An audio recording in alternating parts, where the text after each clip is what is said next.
Hey guys, welcome to the After Church podcast where we take what we hear on Sunday and apply it to our lives on Monday. Today we're going to be jumping into the second of our Romans series, a second episode of our Romans series. We're going to be talking about Romans 1, 16 through 17 and what it is to be ashamed of the gospel and what is the righteousness of God, some more of those things. So definitely want you to stick around for that. Today going to be joined by Kurt Petersheim, the campus pastor at the East Campus, and Stephanie Akiyama, the campus director at our South Campus. And we are going to have a good time, and we're going to get real in some of these reflection questions. All right, so stick around, and we're going to get into the podcast.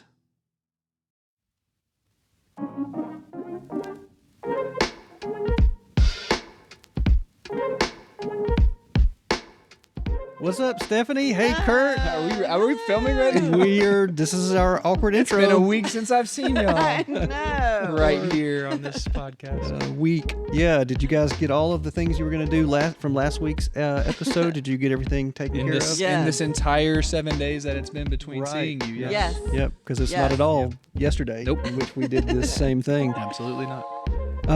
Well, we're in Romans now. Like we're actually in the book. Yeah. The We're letter. in the book. What? We're in the book. We're in the book. Last week. We were in the book. That's right. We did the. We're a little bit more in the nitty gritty today. That's exactly Yes. what we're doing. We're Last week was getting down to more brass tacks. overview-ish. And you might think that in a podcast such as this, after church, that we would be breaking down 20, 30 verses maybe.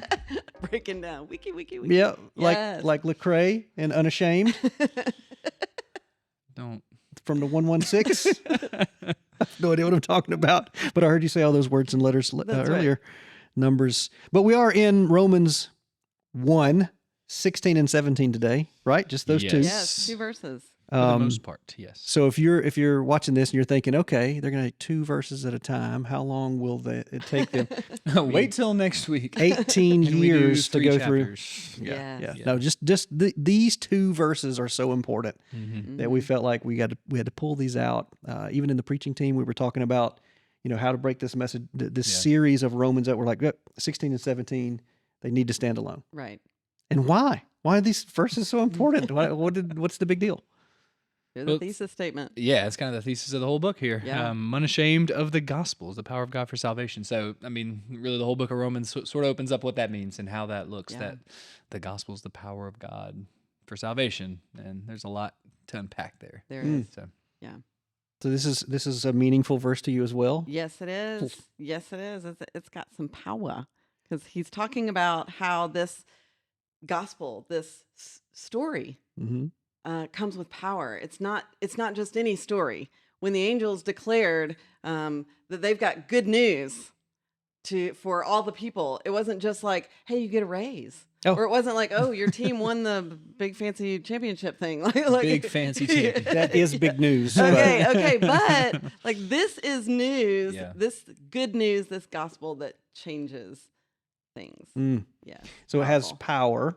That's power. It changes things. Mhm. But what is this gospel? Like, we hinted at it last week, and maybe Yeah. we gave a brief definition. But I heard, I think he's a Scottish pastor, Alistair Begg, Mhm. that Scottish guy. Yeah. And I can't quite do the accent, but he Don't was. try. No, I won't even try. It's, Braveheart. But he was saying the gospel. We warn people who don't accept it. Oh, you better accept the gospel. And then he goes, and we implore people to accept it. Well, you really need the gospel. But we sometimes forget to tell them what it is. Like, what is it that is Right, so yeah. meaningful and necessary and powerful and impactful? So what is it? What is this gospel? Well, in the general term, right, and we talked a little bit about this on the last episode, just the good news, euangelion would be the word, and this was a Roman idea that they knew of gospel, good news that the emperor would send out based on we won a victory or I had a child or whatever. Paul calls this the gospel of God. Really throughout chapter 1 up into this section, we got the gospel of God. We got the gospel of his son, Jesus. And right here, so he says, I'm unashamed of the gospel. It is the power of God for salvation. And he kind of gives a definition, and this is a short definition that you could say in 17. For in the gospel, a righteousness from God is revealed. Right? So the gospel is the story of how God's righteousness or a way to be made right with him is revealed. How does this happen? How does this look? What does it mean, right? To be able to have right relationship with God. So maybe if you want to give it a short definition from right here, it would just simply be the gospel is the story of how we can become right with God. Okay. So there's a problem. Yeah, there It needs to be sure, solved. right in there. And that is we aren't reconciled to God, right? Right. We're not righteous as he is. We don't have the righteousness of God. Yep. And we need that in order to live forever with him, or even to be in his presence, I suppose. So what do you want to stab at it too? Do you have anything? You want to go to scripture somewhere to find it? I mean, I think one of the things that I love in understanding that the gospel is a story. We're created for story. Story moves us, like in any kind of story, a movie. But the gospel is the story. Anything good in a story, any kind of redemption, any kind of new life, any of that echoes back, harkens back to the story, which started before the foundations of the earth, right? God's plan to come, this perfect plan for Jesus to come and to give his life as a ransom for ours. And so I think that it's so cool that God has created us to be moved by story, because people would say, oh, the gospel is just a story, like a nursery rhyme, like, but no, it is the story, and it goes forth in power. Just like this word is not like any other word. It has power. No other penned word has power like this has power. It's alive. It's sharp. Same thing with the gospel. Like, it is a story, but it's a story with some punch. And I love that you brought that out too. Just that we are beings that were created to kind of think and relate through stories, right? I mean, since the dawn of man, that God created us to love stories, storytelling. And I mean, you can look at our ancestors back in whenever, where probably they're just sitting around, the house or the campfire and telling stories of years gone by and how we got where we are and where this stuff came from. But even the themes of stories that we see now today, right? You watch movies. How many movies are there about some sort of chosen one who comes to help rescue a people, whether it's Star Wars or Lord of the Rings series, or Harry Potter, Matrix, the Matrix. It's all the same ideas that they're, I mean, honestly, they're stealing from the story, which echoes back. That's exactly right. Yes, and it should be that way, because we're created with this in us to know that there's something beautiful about redemption and this idea of sacrifice, even somebody that would sacrifice for others, things like that. We're created to be changed by that. Yeah. Because that's the point. Yeah. Right? And so God created us to be moved and changed by story, which I think is awesome. Well, Paul, the author of Romans, wrote another letter to the Corinthians, and in 2 Corinthians 5:21, this is kind of one of those verses that we look at and go, maybe it's a early creed, or maybe it's like just an encapsulation of what the gospel is when we say the gospel, the good news. And I'll just read it here. It says, for our sake, those who are in sin, right, born into sin, for our sake, he, God, made him, Christ, to be sin, who knew no sin, so that in him, in Christ, we might become the righteousness of God. The righteousness of God, the same phrase we hear in our verses in 16 and 17, and all through really the beginning part of Romans. And you could say Romans 3:22. Here's another verse that is the gospel. The righteousness from God, there's that phrase again, comes through faith in Jesus Christ to all who believe. There's no difference. All have sinned and fall short of the glory of God and are justified freely by his grace through the redemption that came by Jesus Christ. So there it is, right? That's the message of the gospel, that we're dead in sin. Ephesians 2:1-10 is another passage that's just, it's the gospel. We're dead in sin, made alive through faith in Jesus Christ. And I love this one from Romans 8, my favorite. For God has done what the law, weakened by the flesh, could not do. By sending his own son in the likeness of sinful flesh, and for sin, he condemned sin in the flesh in order that, I love this, in order that the righteous requirement of the law might be fulfilled in us, who walk not according to the flesh, but according to the Spirit. So we're made right with God. You're not condemned in sin, but made right through with him, through faith in Jesus. Through faith in Jesus, through belief in what he has done.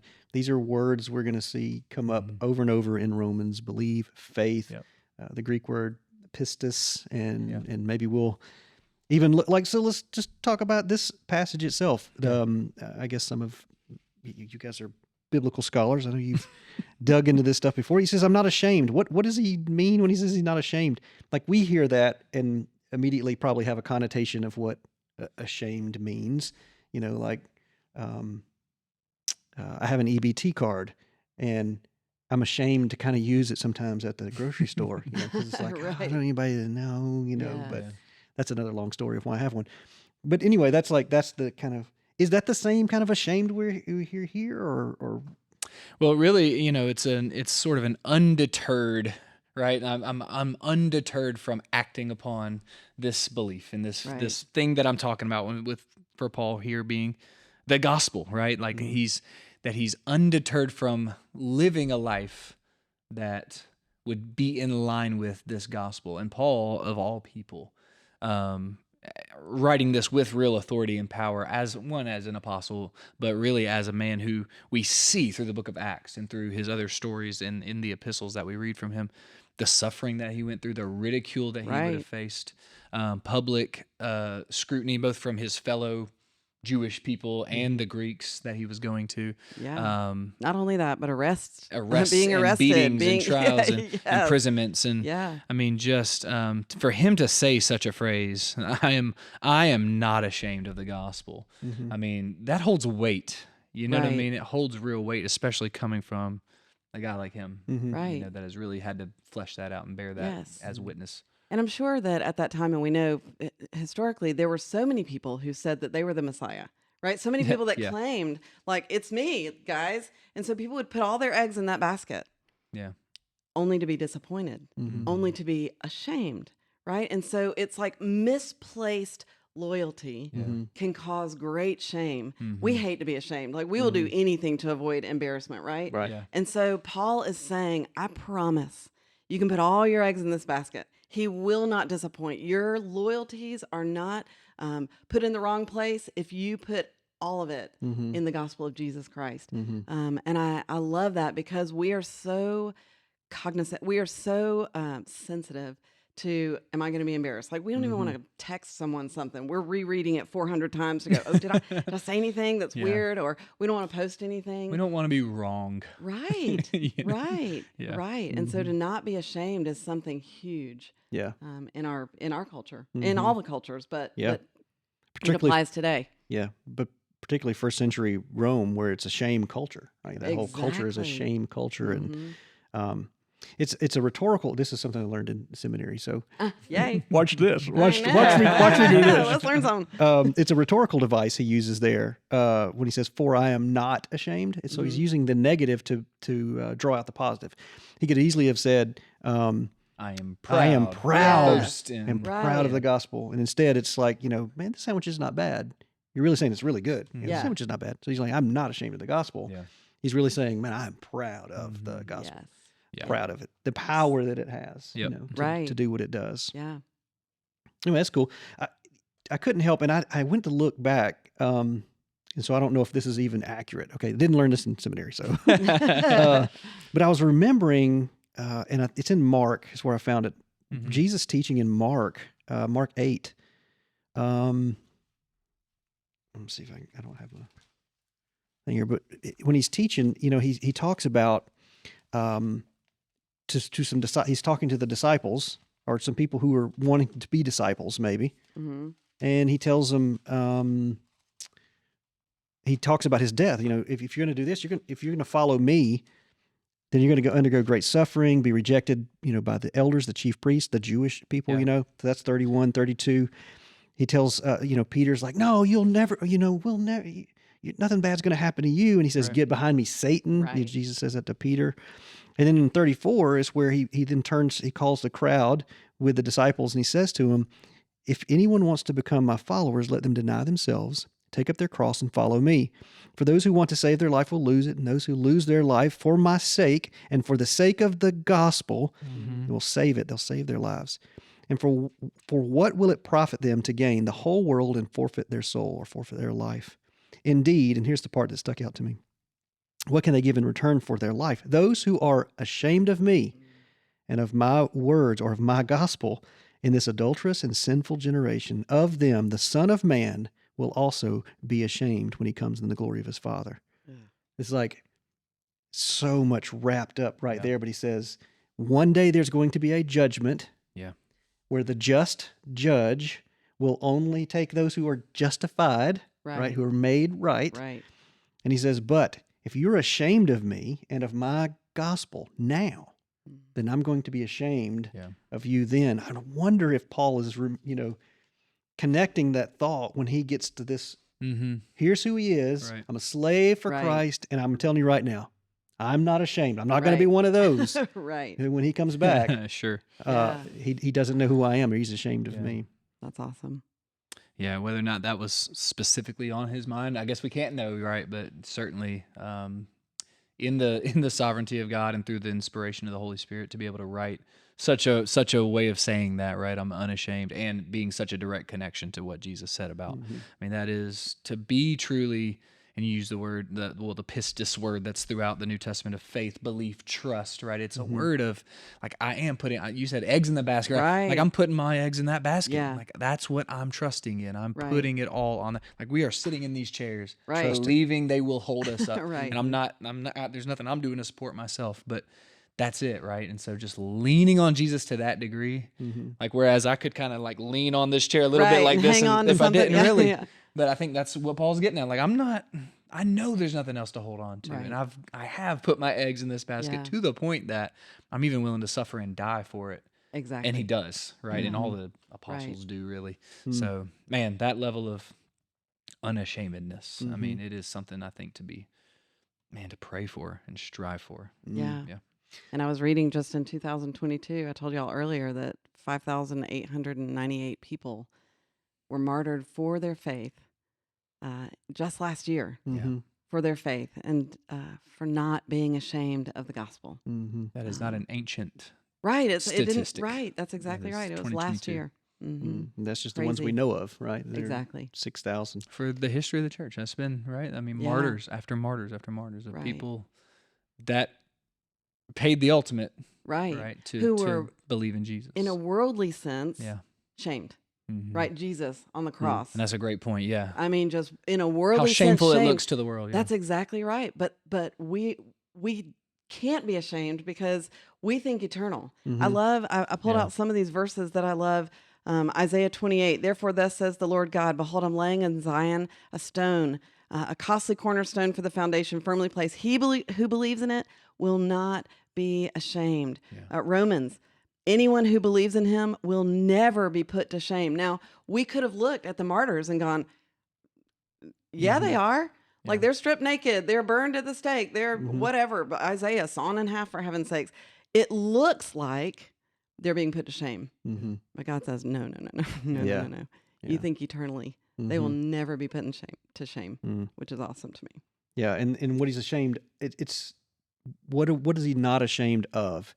It is the gospel. It's the things we truth. just talked about a minute ago. This thing that is also has the power of God for salvation. And who is that for? Who is the salvation for? To everyone who believes. Everyone who believes. And mine says for everyone who has faith. And so that's a slightly different Greek word, but pistueo. Same root. Same root. But it's more the belief part. I like your guys' translations better, than everyone who believes. And then we touched on it last week, to whom first? Right. To the Jew first. To the Jews first, God's Gentile. chosen people. Right. And then to the Greek or to the Gentile.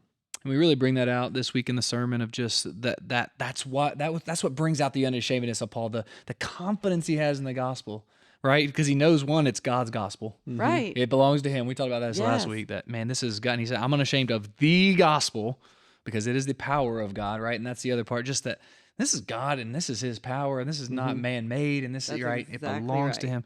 But it's this, for everyone who believes, the gospel is an invitation to everyone to believe in Jesus, no matter who you are, where you're from, what you look like, what you speak, wherever. It does not matter. What pleases the Lord is faith, and coming to Jesus in faith. I believe that to Paul is like, man, I can boast in that because, it's exclusive in the sense that you got to believe. But it's unexclusive. It's inclusive in the sense that it is for everyone, he says. Everyone who believes. Yes. And it is also, man, it's the righteousness of God to be revealed, that we're made right with him. What better thing to boast in? Right. Than something that is everybody in the world can hear this message the same, right? That you can be made right with God if you come to faith in Jesus Christ. I can boast in that. That's right. You know, And it is for everyone. In chapter 4, we'll get to the case of Abraham, which he's talking about. He's going to use Abraham's faith, actually, is what he's going to be talking about, his faith that has justified him. Right. But the promise to Abraham was that through him, not just the Israelites, Right. but that The whole world. all of mankind Yeah. would be The saved. world would be blessed. Yep. Yeah. The number of sands on the sea, right? Right. Or seashore, Yeah. whatever. So it's for everyone. First for the Greek, and then first for the Jew, and then also for the Greek or the Gentile. Right. And then And verse, go ahead. I love that it says to everyone who believes. Like, that's the only requirement. It's not you have to stand on your head and whistle Dixie, or you've got to, climb this mountain, ascend this, whatever. But it is, or go to Sunday school, get all the right. stars. Give a certain amount. Yeah, it's not that. That is the requirement. Belief. And he says faith from first to last in verse 17. First, which I take to mean it begins with faith, it continues in faith, it ends in faith. It's always that. It's That's always exactly I trust Jesus. Right? Paul would The say later gospel to the is Galatians, that. "Oh, you foolish Galatians, Yeah. you start in You the spirit started and then you end up in works." Yeah, What? yeah. It doesn't change. Yes. Yeah, we Yeah. do good things for sure. We should out of our gratitude and love for Christ. But Absolutely. it's faith to faith. I love the way he That's puts right. that first to last. So let's get to 17 then. So it's this not ashamed of the gospel, power of God for salvation to everyone, and salvation is not a just the moment you're saved. Right. When Paul uses salvation, he's generally always talking about yes, the moment of being saved, justification, sanctification, which is another fun church word of just growing in what he calls the obedience of faith. Yeah. So you're growing more and more like Christ all the way to glorification when you're finally the resurrected body and you're, fully complete and with Christ. That's what he talks about when he mentions salvation. To the Jews, it was always that way, right? The Jews never had this moment of saved. Right. It was, you're saved when it's all said and done. That's when you're saved. So. Yeah. And I love in 1 Corinthians, I was thinking about this as we were talking, just that unashamed. He says a very similar thing about the power of God in 1 Corinthians chapter 1. And he says, verse 18, for the message of the cross, and he's talking, there's the center of the gospel, right? It's the cross of Jesus. He says the message of the cross is foolishness to those who are perishing. Yeah. But to us who are being saved, and you just said that, it's not just a moment, but it's a life of faith, right? Being saved, it is the power of God. For it is written, I will destroy the wisdom of the wise, the intelligence of the intelligent I will frustrate. And then he goes on just this whole part about kind of the Jewish and the Greek ideas. To basically to the Greeks, it was foolishness because they were all about wisdom and knowledge logic, and all that stuff. yes. Logic. And to the Jews, it was weakness, right? So Paul's like, what the Jews consider weakness and what the Greeks consider foolishness, I boast in this, and I'm unashamed of this, and because I know it's the power of God. And this is how God works, that he takes, and he says this, he takes what the world calls foolish and weak and makes it the center of history and salvation and rightness with God. Yeah, that's awesome. Yeah. So that's salvation. The gospel is the power of God for salvation. Yeah. To everyone who has faith or everyone who believes, the Jew first, then to the Greek. For in it, the gospel. Right. For in it, the righteousness of God. The righteousness of God. Here we are again, the same phrase we're going to see over and over. The God, being made right with God is one thing. Right. God can only be always made right with himself. Right. Right. So it's not like the source of the righteousness is a perfect source. Right. Right. So we can never on our own have that kind of righteousness apart from God doing something to impart, or there's other language that we might get into, but how in which we would become right. Yeah. But so for in the gospel, the righteousness of God is revealed, like you were saying, Kurt. It's now we see it. Yep. It was somewhat hidden in the Old Testament. Manifest. It's now everyone can see that it is Christ, and it's revealed through faith, for faith, or your version said. The NIV says faith from first to last. I think says, is it ESV? From faith for faith. Is that ESV? ESV. From faith for faith. From faith for faith. It's an interesting faith to phrase. Faith. Right. Faith to faith. Yeah. Faith to faith, as it is written, and then we have this quote comes out of nowhere. As it is written, the one who is Habakkuk 2:4. The one who is righteous will live by faith. Now, we talked a little bit about the righteousness of God. We talked about it being revealed. For a second, maybe we'll talk about faith to faith. Faith to faith to faith, baby. That an actual song? Yeah, I don't George know Michael. Yeah, I don't know that one. No, I don't know if he was What? talking about Way younger than you Romans guys. 1:17. Such a baby. Yeah, sorry. George Michael was in a band called Wham back in the 80s. So yeah, the faith to faith. And then as it is written, maybe just a second, we can talk about Habakkuk 2:4. Because this being the thesis, Right. in a sense, the whole book of Romans, this letter to the Romans, and this is what we're going to be explaining, Paul's explaining. Why use Habakkuk and why this small little phrase of the one who is righteous will live by faith? Or what does your translation say? The Mine? righteous shall live by The faith. righteous shall Righteous will live by faith, yeah. So why? Why does he pull that in here? I think it's fulfilled through the gospel. The righteous shall live by faith, because even though we see in the Old Testament Abraham, it was his belief. The Jews didn't live that way. The Jews lived under 613 laws that they tried to keep perfectly. And so with them, it was more like the righteous shall live by works. Like, do what you're supposed to do. But in Habakkuk, it says the righteous shall live by faith. Well, that doesn't even make sense.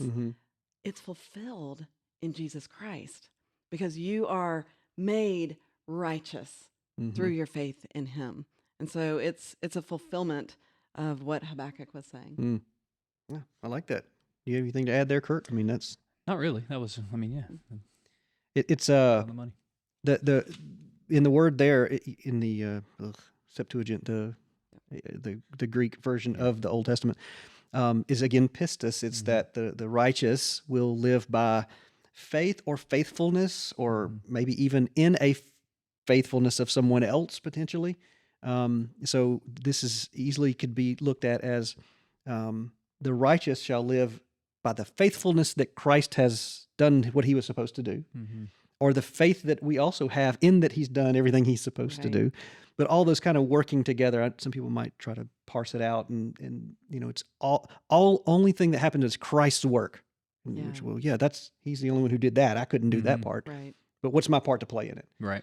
Did I believe that what he did Yes. is all of that? So to me, it's kind of wrapped up together. This to experience this righteousness of God. It is then to have that righteousness is something we believe in faith, and then walk in that faith. Right. So that's the allegiant part of the faithfulness part. Right. Is that not only will I just believe it, but my actions will then show that I'm allegiant to Christ the King. Right. And I definitely think too that sometimes I think we get kind of with this faith about Christianity where it's we just have faith in just what he did on the cross, or whatever, right? It's just sort of the past action, that he died and that he rose again. Maybe just that part, but I do think it's more than that. It's certainly that, obviously, Right. But there's more, like because he did rise from the dead, and he is now reigning as Lord, and he will also return, and there is future glory. I think Romans does a great job of opening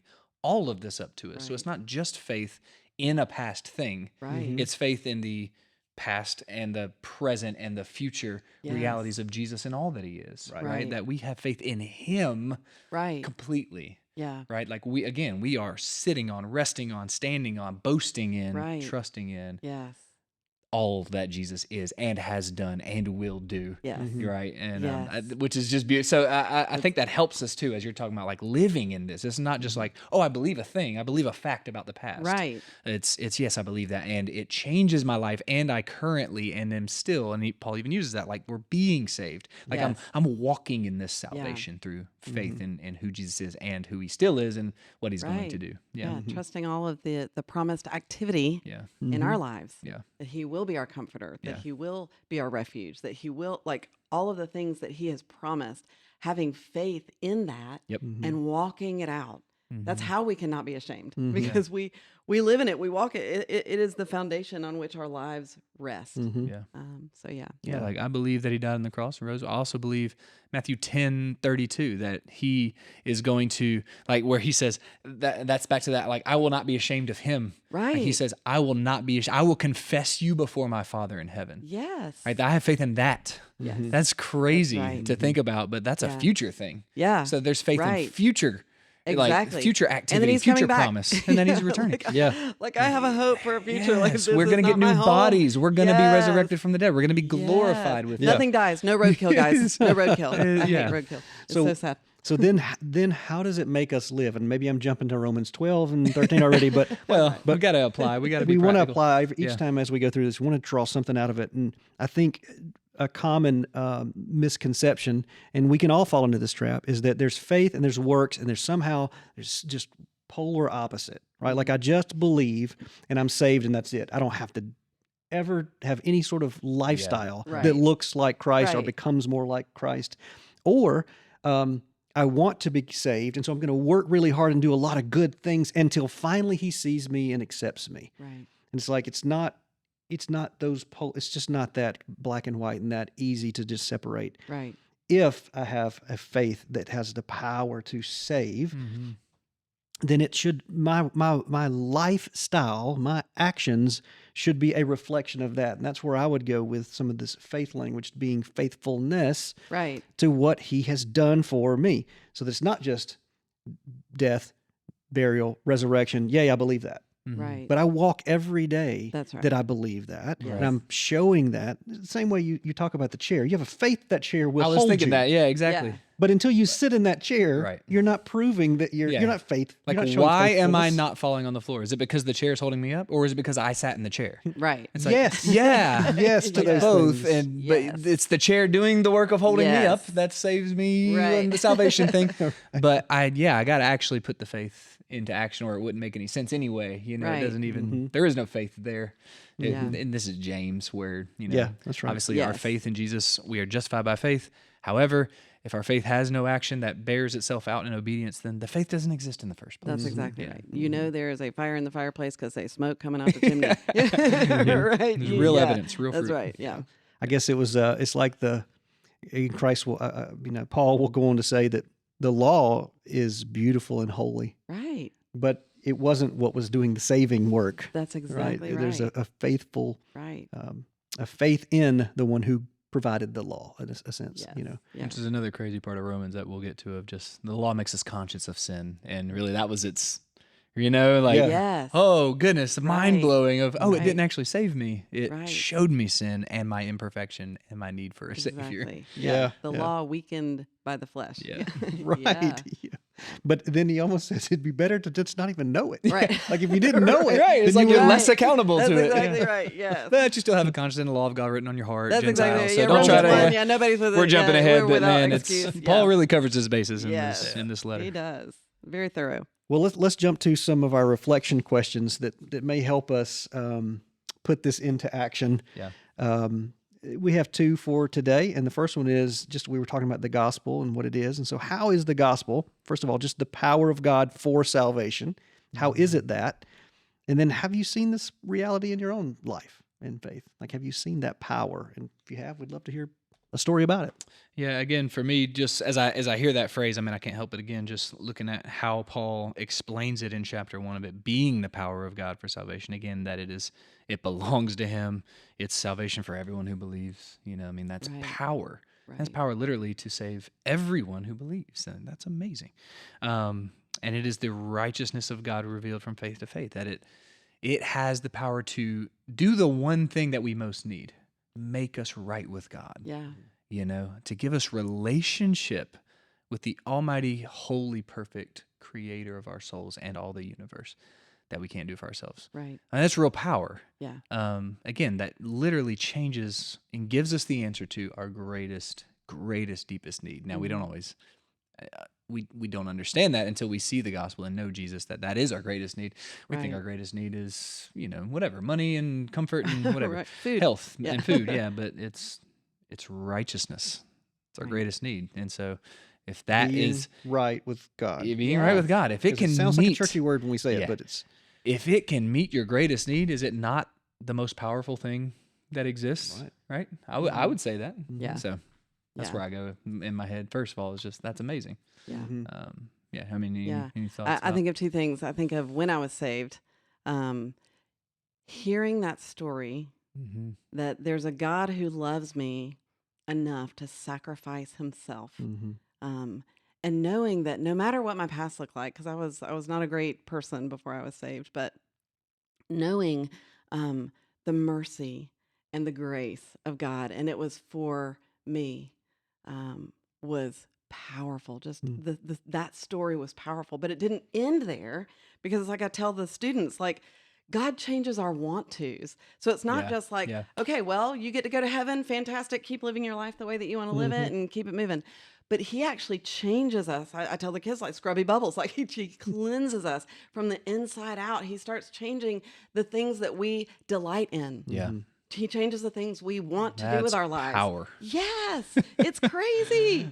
to change one's motivation. Yeah, Oh, that's yeah, power. absolutely. Yes. Change your heart. Ezekiel Power. opens that up a lot for us about Oh, God's given us a yes. new heart. Yeah.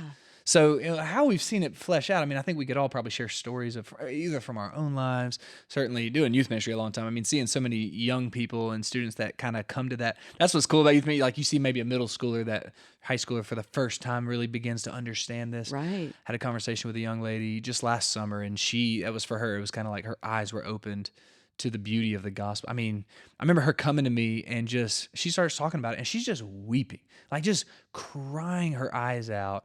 And it takes her a minute to even compose herself. And the only reason she was crying, she said it, she was like, these are happy tears. And she goes, I cannot believe that that's true for me. Yes. Like that he would do that Yes. for me. And that he would be willing to forgive. Exactly. Like that's Because what's she knew crazy. herself.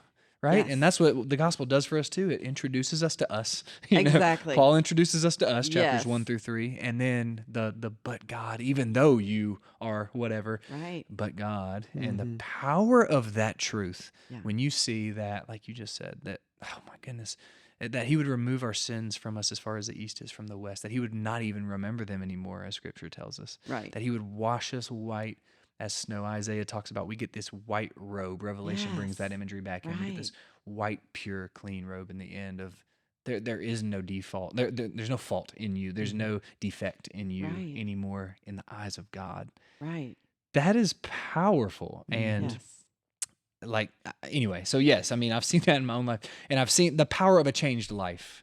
I guess is where I'm going with that. When you see the gospel connect in somebody's heart and mind, whether your own or anybody else, and how that has the power to change motivation, Yeah. change heart, change When you desire. see them Paul is an soften. example of Yeah. it. Oh, If yeah. anybody's an Oh, my example of it, goodness. the guy Yeah, who persecutor is of the killing church. Christians and Yes. to being killed himself for Yeah. Christ. It's awesome. That's Yeah. power. Power. That is power.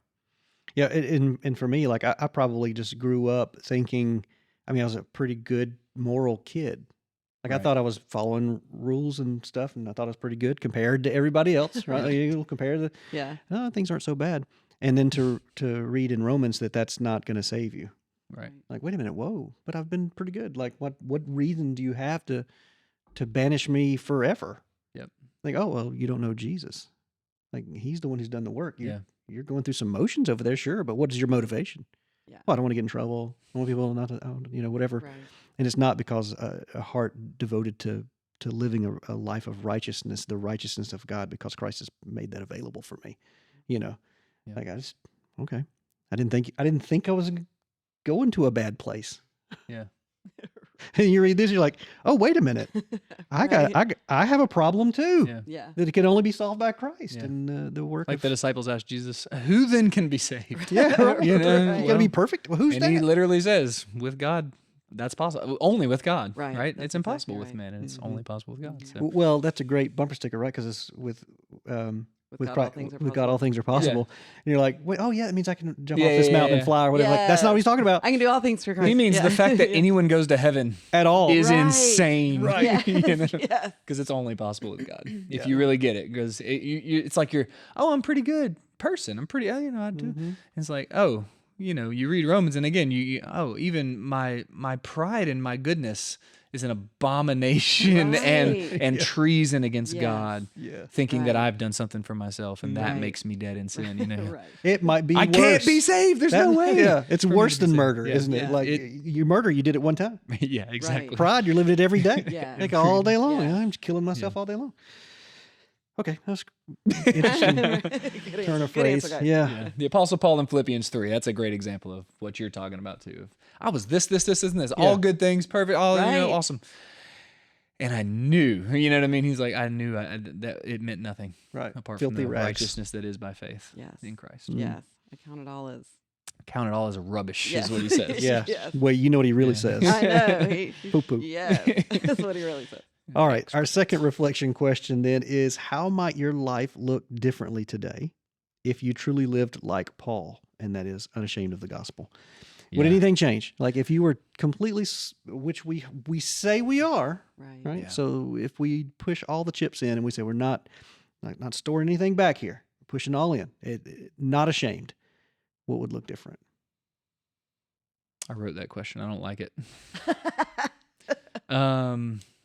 I mean, honestly, I would say I'm unashamed of the gospel, and I do love the gospel, and I love Christ. But certainly there's parts of my life that I hold back, opportunities I miss of sharing it with somebody, Yeah. whether a family member, friend, or stranger.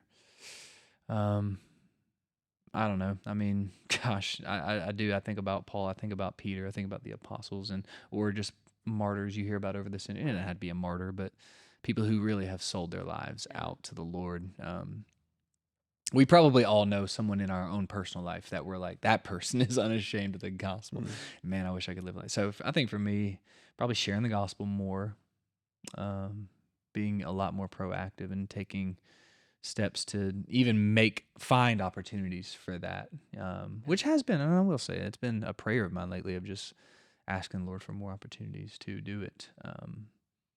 Anyway, that's the first thing that kind of pops in my head. Yeah. But Yeah, that's the same thing that I was thinking. Just not only just sharing it with the people in my life already, but looking for opportunities, Yeah. praying for, hey, or even baking a cake and taking it over to the neighbor, you know what I mean? Yeah. Hey, just want to introduce myself and just open up those opportunities for conversation. I mean, you think if I really believe that this person is going to eternal hell forever if they don't know this, like wouldn't we be taking every opportunity to go, I just have to tell you something real quick and not be a loon about it or anything, but like I don't do that. I But don't. it's even like, be a loon if you got to. Yeah, a little bit. You know? They were. That's right. right? That's kind of that Yes. unashamed part is just, I Yes. look stupid sometimes. Right. I'm sure. Right. So, Right. But being okay with it. yes. if we got to be. Exactly right. Yes. Yeah. But at the same time, not wanting to Yeah, be. well, I was thinking of some people like on the square Yeah, or yeah. telling me you're going to hell, blah, blah, blah. And it's like, I know. Yeah, like we Yeah, that is true. Yeah. Your right. tactic might be a little Right. difficult and Right. off-putting. And that's Right. part of it too, I think, as we learn to be more and more unashamed, less and less ashamed of Right, the right. gospel.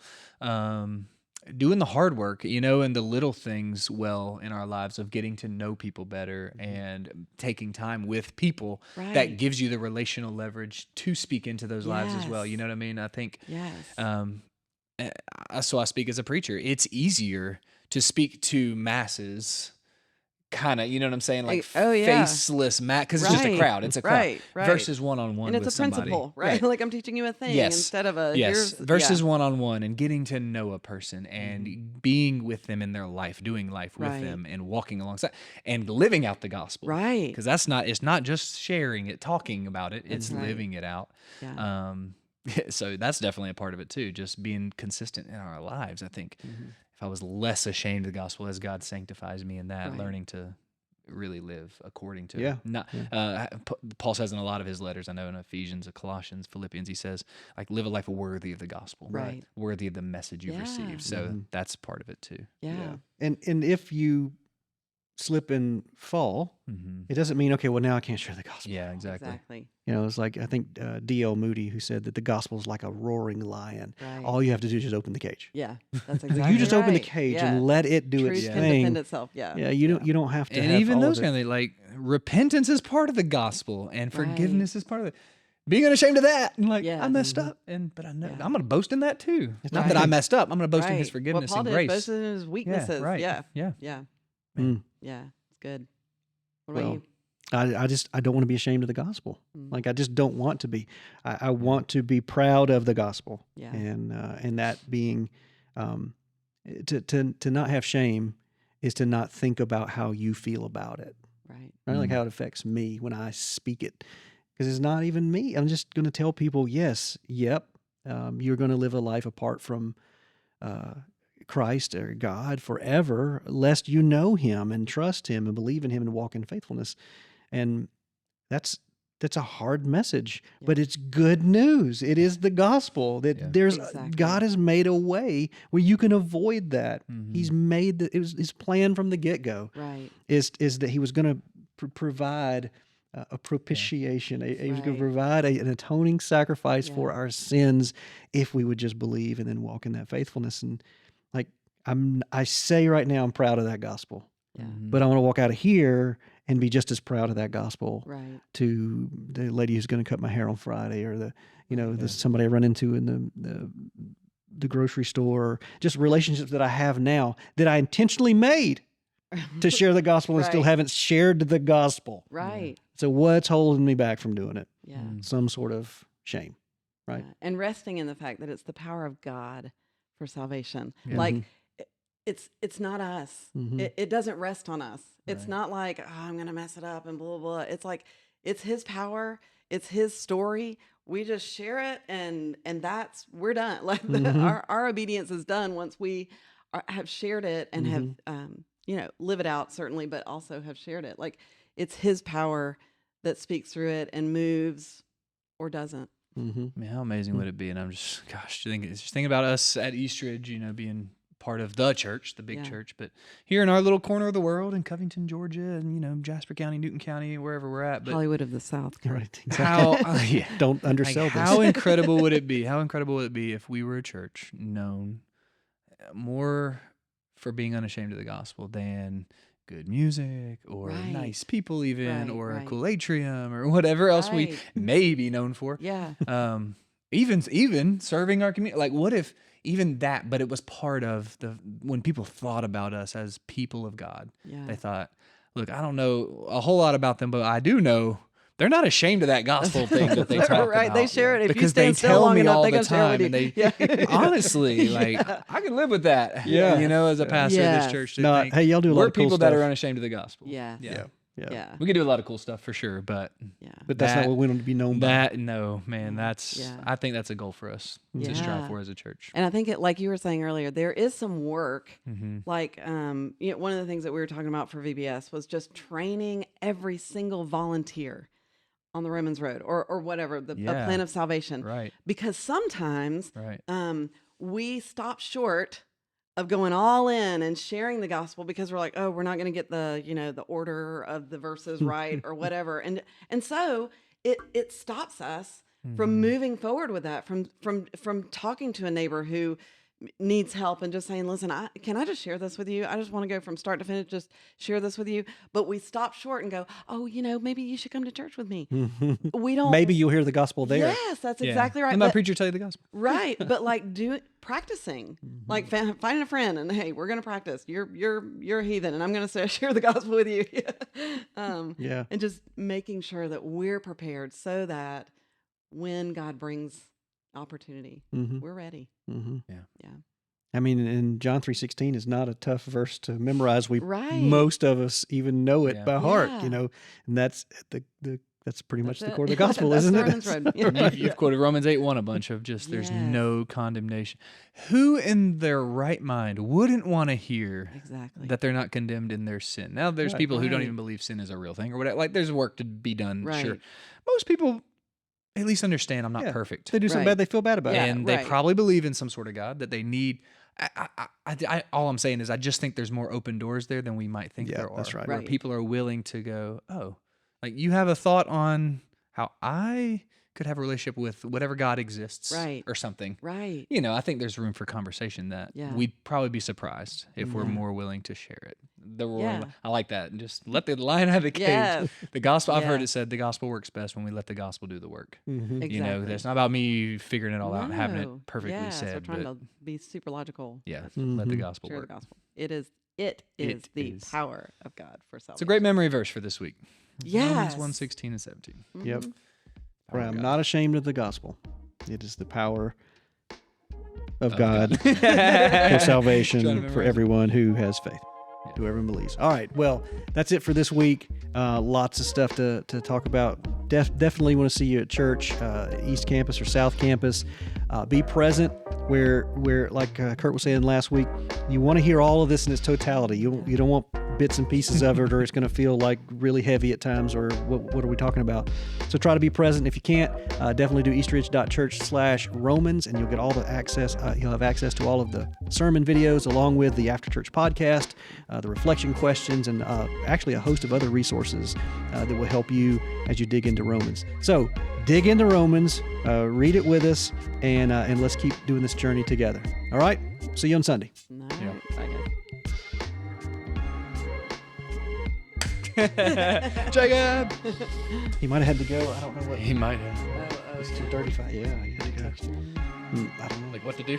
I know. Do we push buttons? I'm not pushing the button. Yeah, I I'm ain't going touching to run. Press the round button Oh. with a red circle in the front of the cameras. Also, something else. I'll figure it out.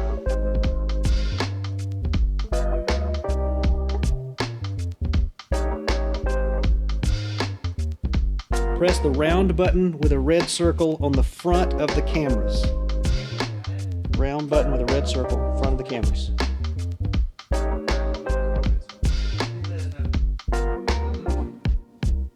I'm guessing it'd be the power button. Something that looks like a power button.